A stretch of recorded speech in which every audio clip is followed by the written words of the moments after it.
Peggy 3.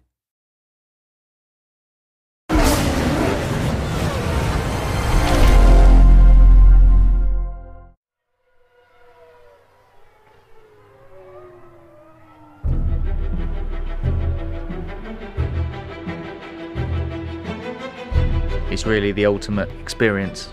It's a culmination of so much hard work. It's that attention to detail which really makes such a big difference. The drama, the tactics, the excitement, the strategy, we really have got to the heart of the sport.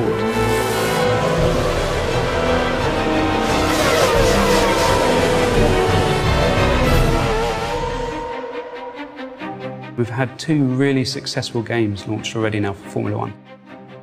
When you're evaluating what to do in the next instalment, you really want to improve on everything that's there. The aim for the 2012 game is to make more of a complete F1 experience. At the start of the game now we've got the Young Drivers Test. It's a real test that exists in real life. It's set in Abu Dhabi in 2011, and you get a chance to drive either the Red Bull, the Ferrari or the McLaren. It really gives those up-and-coming drivers track time to really kind of showcase their talents, and it's wonderful that we're able to copy the elements that happen on those real young driver test sessions in the Formula 1 2012 game. I remember my first test was with Red Bull Racing at the end of 2007.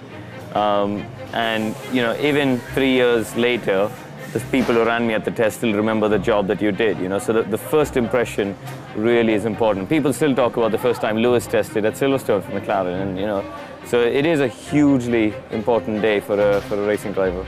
I think Codemasters have done a super job giving regular people a proper insight into what a Grand Prix car is like. The hot lap videos, you see these kind of things on TV all the time, and we're using Anthony Davidson, an ex-Formula 1 driver. And he's really just directing you on what makes a good lap. So he'll be pointing out the braking points, the things you should be watching out for. If it's a double apex, the sort of line you should be taking. This is kind of just giving you that fundamental information that you need in order to get to a new circuit, understand it very quickly and enjoy the most from it. Formula 1 games are very fast, always have been in the past, but what we've tried to do is enable the player to drive consistently. And we've put a lot of time into working on the pad to help the player control the car at speed. We're not all Fernando Alonso's of this world, we make mistakes. So rather than just hitting the pause menu and restarting the race, you've got the ability to be able to rewind time and just get to a point before the incident and just try it again. Certainly for the novices, in terms of learning racing lines and avoiding incidents, they're a really useful tool. The thing that differentiates Formula 1 from all other motorsports is the strategy element. Being able to make the right call at the right time.